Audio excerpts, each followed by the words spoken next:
नमस्कार, मैं हूं रेणुका काले। मेरी हिंदी कक्षा हिंदी पथ में आपका स्वागत है। इन दिनों हम क्षितिज भाग 2 यानी कक्षा 10वीं की जो हिंदी की किताब है ना, सीबीएसई की जो एनसीईआरटी की किताब है, उसमें हम एक के बाद एक काव्य खंड के लेसन अभी कर रहे हैं। 3 लेसन हो चुके हैं काव्य खंड के अंतर्गत। आज हम सूर्यकांत त्रिपाठी निराला की पाठ्य पुस्तक में समाहित 2 मनमोहक कविताएं आपके लिए लेकर आए हैं।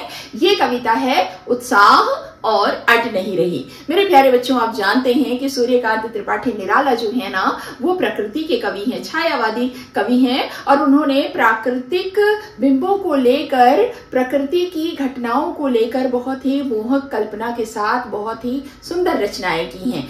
ये जो कविता उत्साह है वो बारिश से संबंधित है। बादलों का आह्वान है, आह्वान गीत है। ये बादलों का आह्वान किया जा रहा है, जिसमें कि प्रकृति से जोड़कर कवि जो त्रस्त मन है, दुखी मन है, गर्मी से आहत मन है, जन है, उनको संतुष्टि प्रदान करने, तृप्त करने की बात एक तरफ कर रहे हैं, वहीं जोश भी भर रहे हैं, जागृति भी पैदा कर रहे हैं, नवजीवन के उत्साह के लिए भी प्रेरित कर रहे हैं। वहीं दूसरी कविता है अट नहीं रही। ये कविता फागुन के सौंदर्य को वर्णित करती है। तो दोनों ही कविताएं प्रकृति के बिंबों को लेकर, प्रकृति से की घटनाओं को लेकर, अपनी सामान्य जीवन की मानवीय भावनाओं को एक दूसरे में सामंजस्य बनाते हुए प्रस्तुत की गई है। तो आइए देख लेते हैं पहली कविता, उत्साह। कविता कुछ ऐसी है। बादल गरजो, घेर घेर घोर गगन धारा धर ओ, ललित ललित काले घुंघराले, बाल कल्पना के से पाले, विद्युत छवि उर में कवि नव जीवन वाले, वज्र छिपा नूतन कविता, फिर भर दो बादल गरजो। ये हो गया इस कविता का पहला पद। छोटी सी कविता है, इसमें 2 पद हैं। तो यहाँ कवि बादलों का आह्वान कर रहे हैं। आप जानते हैं ना, बादल जो हैं बारिश करते हैं, और ये बादल 2 तरह से बारिश करते हैं। एक तो रिमझिम शांति से बरसते हैं, फुहारें पड़ती रहती हैं, रिमझिम बादल बरसते रहते हैं। वहीं दूसरी ओर भयंकर गर्जना के साथ, गरज चमक के साथ बारिश होती है। बादल गरजते हैं, चमकते हैं, बिजली कड़कती है, और एक भयंकर सा दृश्य हो जाता है। कई बार लोग डर जाते हैं, और ये कई बार बहुत सारी दुर्घटनाओं का कारण भी बन जाती है। अगर आकाशीय बिजली गिर गई तो बारिश के दौरान, तो उससे लोग सतर्क होकर सुरक्षित जगहों पर चले जाते हैं। तो दोनों ही रूप बादल के होते हैं, दोनों ही रूप बारिश के होते हैं। यहाँ पर कवि बादलों का आह्वान करते हुए कह रहे हैं कि बादलों तुम गरजो, यानी वर्षा हो ये वो चाह रहे हैं, लेकिन वो बादलों को धीमे धीमे रिमझिम रिमझिम फुहारों के साथ बरसने के लिए नहीं कह रहे हैं, बल्कि वो बादलों से कह रहे हैं कि तुम गरजो, है ना। घेर घेर घोर गगन धारा धर हो। धाराधर, धारा को धारण करने वाले यानी बादल। बादल में ही धारा यानी पानी की धारा, जलधारा समाहित होती है। तो वो धाराधर यानी यहाँ बादल को कहा जा रहा है। घेर घेर यानी घेर लेना, उमड़ घुमड़ कर छा जाते हैं ना बादल पूरे आकाश में, तो वो कहते हैं कि घोर गगन, गगन यानी आसमान। वो कहते हैं, कवि कहते हैं कि बादलों तुम जोर शोर से गरजो, और इतना गरजो, ऐसे गरजो कि तुम इस सारे गगन को, जिसका और छोर नहीं है, अनंत गगन है ना, इस सारे गगन को उमड़ घुमड़ कर पूरा घेर लो, यानी पूरे आकाश में बादलों तुम छा जाओ। धाराधर ओ, कई बार अपन किसी को बुलाते हैं, आवाज देते हैं, तो कहते हैं ना, ओ मोहन, ओ बेटा। तो इसी तरह से वो धाराधर ओ, यानी बादलों को कह रहे हैं कि ओ बादलों तुम इस तरह से गरजो और उमड़ घुमड़ कर पूरे आकाश को ढक लो। ललित ललित काले घुंघराले, बाल कल्पना कैसे पाले। कवि यहाँ पर कहते हैं कि बादलों, प्यारे प्यारे सुंदर सुंदर बादलों, ललित ललित यानी सुंदर सुंदर, काले घुंघराले वाले बालों वाले बादल। देखिए, एक बालक जो है, एक बालक के रूप में उसकी कल्पना की जा रही है कि बादल जो है उस नन्हे बालक की तरह हैं, सुंदर बालक की तरह हैं, जिसके बाल जो हैं काले काले छल्ले वाले, घुंघराले से बाल हैं, है ना। ये एक बालक रूप में कल्पना कर रहे हैं, और ऐसे बादलों से वो कह रहे हैं विद्युत छवि में कवि नवजीवन वाले, वो अब यहाँ पर बादलों की तुलना कवि से कर रहे हैं। जिस तरह से कवि जो हैं हारे थके मन को, जो हताश मन को अपनी कविता के जरिए नवसंचार से भर देते हैं, जागृति ला देते हैं, उन्हें पुनर्जीवित पुनरुत्साहित कर देते हैं, लोगों के दिलों को, लोगों के हृदय को निराशा से आशा की ओर लेकर आ जाते हैं अपनी कविता के माध्यम से। ऐसे ही सूर्यकांत त्रिपाठी निराला जी कवियों की तुलना कर रहे हैं बादलों से। वो कहते हैं कि बादल तुम जो है गरजो, क्योंकि तुम कवि की तरह हृदय वाले हो, तुम्हारे अंदर विद्युत है, यानी कि तुम्हारे अंदर क्रांति की ज्वाला है, तुम कवि की तरह हो, कवि हृदय की तरह हो, जो नवजीवन देती हैं, जिनकी कविताएं, जिनकी रचनाएं लोगों को नवजीवन देती हैं।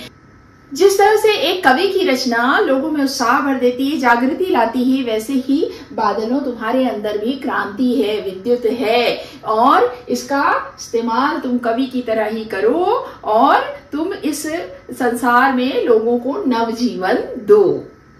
वज्र छिपा नूतन कविता फिर भर दो बादल गरजो। तुम अपनी वज्र जैसी कठोर शक्ति जो तुम्हारे अंदर है, भयानक शक्ति जो तुम्हारी अंदर है, तुम विध्वंस ला सकते हो। बादल देखिए अगर विकराल रूप ले लें तो क्या नहीं कर सकते। तो वो कहते हैं कि इस वज्र जैसी कठोर और भयंकर शक्ति को कहीं भीतर तुम छुपा रखो और मेरे अंदर इतनी प्रेरणा भर दो कि मैं नवीन कविता का संचार करूं, लिखूं। बादल तुम गरजो, मैं तुमसे प्रेरणा लेकर पुनः क्रांति के लिए लोगों को आह्वान करूं, जागृत करूं, इतनी शक्ति मेरी कविता में भर दो।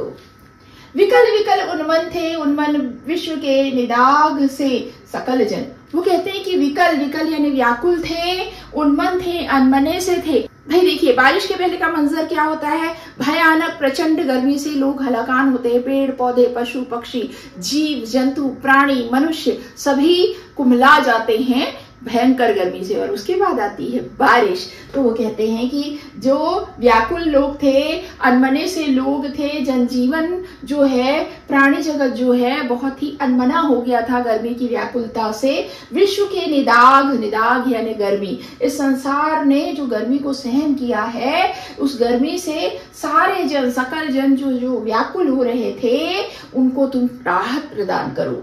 आए अज्ञात दिशा से अनंत के घन। और ऐसा मंजर था कि सारे व्याकुल थे, अनमने थे, बहुत ही गर्मी से हलाकान थे। ऐसे में बादलों तुम आए हो अज्ञात दिशा से। भाई बादल की कोई निश्चित दिशा तो नहीं होती कि भाई यहीं से आएंगे, सब तरफ से, चारों तरफ से बादल उमड़ घुमड़ कर आते हैं। अज्ञात दिशा से तुम आए हो और अनंत घन लेकर, अनंत है तुम्हारा, जहां जहां नजर जा रही है बादल ही बादल दिखाई दे रहे हैं। तो तुम आए हो। तप्त धरा जल से फिर शीतल कर दो बादल गरजो। और अब ये जो तप्त यानी तपती हुई धरा यानी धरती जो है, उसको तुम क्या से करो, जल से फिर पानी बरसाकर जल से तुम फिर से क्या कर दो, शीतल कर दो। ये जो बहुत गर्मी से तप रही थी इस भूमि को तुम पानी बरसाकर ठंडा कर दो, शीतल कर दो, बादल गरजो। तो इस तरह से बादलों का आह्वान किया गया है। दो बातें इसमें आपको देखने के लिए मिलेंगी बच्चों। देखिए पहले तो बादलों का आह्वान किया गया है कि भाई रिमझिम फुहार के रूप में मत बरसो, गरजो, चमको, क्योंकि ये क्रांति का दौर है। लोगों को अपना, हमें जागृत करने की जरूरत है, उनमें क्रांति का संचार करने की जरूरत है। और इस तरह से चुपचाप धीमे धीमे सोए सोए से, धमे धमे से अगर बादल बरसते हैं तो लोगों में उल्लास, उत्साह कैसे भरेगा, इसलिए तुम गरजो। और वो ये भी कहते हैं कि जिस तरह से एक कवि जो है, जो लोगों के दिलों में संचार कर देता है उत्साह का, उसी काम को अब बादलों को अपनी गर्जना से करना होगा। वो फिर कहते हैं दूसरे पद में कि घनघोर बारिश के आने से जो व्याकुल लोग थे, प्राणी जगत थे, जीव जंतु थे, प्रकृति थी, ये सभी कुम्हलाए हुए थे गर्मी से ना। तो घनघोर जब बारिश हो गई है तो ये सब तृप्त हो गए हैं, शीतलता मिल गई है। तो दो आह्वान किए गए हैं, एक तो उत्साह का संचार करना है और गरज चमक के साथ बरसना है बादलों को, ताकि लोगों में जोश आए। कवि जैसे अपनी कविता से लोगों में को उत्साहित कर देता है, वैसे ही बादलों को करना है। और दूसरा, लोगों को जो गर्मी से हलाकान है उन्हें पानी बरसाकर शीतलता देनी है। कितनी प्यारी कविता है। दूसरी कविता देख लेते हैं। अट नहीं रही है आभा फागुन की, तन सट नहीं रही है। कहीं सांस लेते हो घर घर भर देते हो, उड़ने को नभ में तुम पर पर कर देते हो। आंख हटाता हूं तो हट नहीं रही है, पत्तों से लदी डाल, कहीं हरी कहीं लाल। कहीं पड़ी है उर में मंद गंध पुष्प माल, पाट पाट शोभा श्री पट नहीं रही है। यहाँ पर बसंत के बाद जब फागुन आता है ना, तो फागुन के सौंदर्य का, प्राकृतिक सौंदर्य का मनोहारी वर्णन किया है सूर्यकांत त्रिपाठी निराला जी ने। प्रकृति के कवि हैं, मैंने आपको बताया, छायावादी कवि हैं और बहुत ही खूबसूरत तरीके से प्रकृति का सांसारिक जीवन से, उनकी घटनाओं से सामंजस्य कर जाते हैं, बात बात में बहुत बड़ी बात कह जाते हैं। तो यहाँ देखिए, वो प्राकृतिक सौंदर्य फागुन का है, उसका वर्णन कर रहे हैं। अट नहीं रही है, अट नहीं रही है यानी समा नहीं रही है। क्या चीज? आभा फागुन की तन सट नहीं रही है। ये जो आभा है, ये जो सुंदरता है, ये जो सौंदर्य है फागुन का, वो जो है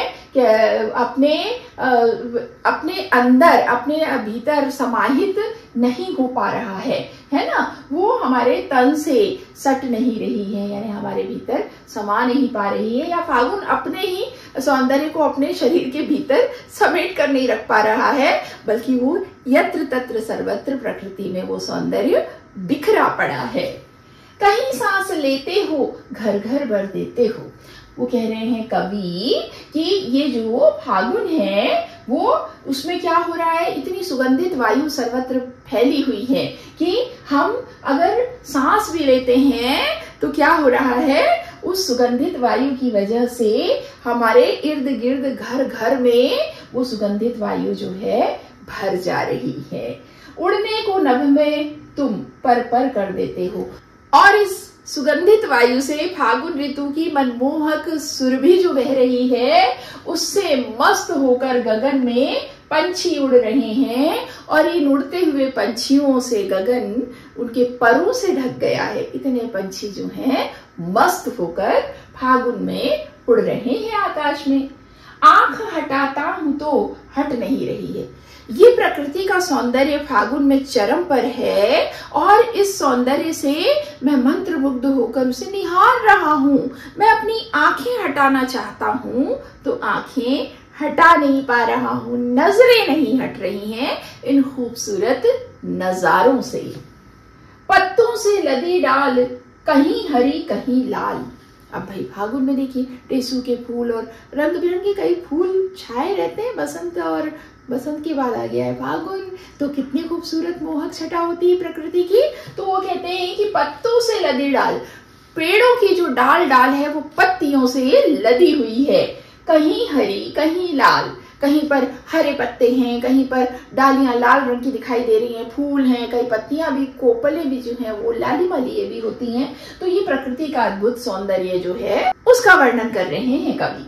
कहीं पड़ी है उर्में मंद गंध पुष्पमाल। अब यहाँ पर प्रकृति की तुलना सुंदरी से की गई है। वो कहते हैं कि प्रकृति रूपी सुंदरी जो है वो कहीं पर अपने उर में, अपने गले में माला डाले हुए पड़ी हुई है, लेटी हुई है, बैठी हुई है, जो भी है ना। तो वो मंद गंध पुष्पमाल, मंद मंद सुगंध वाली फूलों की माला धारण करके प्रकृति जैसे लेटी बैठी हुई है।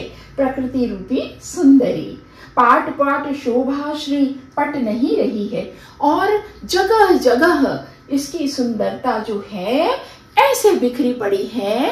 फागुन में प्रकृति की सुंदरता जगह जगह ऐसी बिखरी पड़ी है कि वो जैसे कि समस्त वातावरण में, परिवेश में समा ही नहीं रही है, पट नहीं रही है। इस प्रकृति की जो अनुपम सुंदरता को जो संभाले कैसे, ये समा ही नहीं रही है, समेटी ही नहीं जा रही है, इस तरह से बिखरी पड़ी है। तो यहाँ आपने देखा ये दोनों ही कविताएं हो गई, उत्साह और अट नहीं रही है। जहाँ उत्साह जो है आह्वान गीत है, जो लोगों को जागृत करने के लिए बादलों को कह रहे हैं कवि, उनमें नवजीवन का संचार करने के लिए कह रहे हैं कवि उत्साह कविता के माध्यम से। वहीं पर अट नहीं रही कविता में फागुन के सौंदर्य का वर्णन है। तो ये रही आज की दोनों ही कविताएं सूर्यकांत त्रिपाठी निराला जी की। काव्य खंड लगभग समाप्त होने को है, 2-3 कविताएं मुश्किल से बची हुई हैं। संशोधित पाठ्यक्रम में 3 कविताएं काव्य खंड से हटा दी गई हैं। तो वही कविताएं हम कर रहे हैं बच्चों जो संशोधित पाठ्यक्रम के अनुसार आपके सिलेबस में है। तो उसके बाद हम गद्य खंड शुरू कर देंगे। तो आने जाने का सिलसिला बरकरार रखिएगा। चैनल पर नए हैं तो इसे सब्सक्राइब कर लीजिएगा, बेल आइकॉन प्रेस कर दीजिएगा ताकि यूं ही हम मिलते रहें। मिलेंगे अगली कक्षा में, तब तक के लिए स्वस्थ रहिए, मस्त रहिए और दीजिए अनुमति हिंदी बस से अपनी काले मैम को नमस्कार।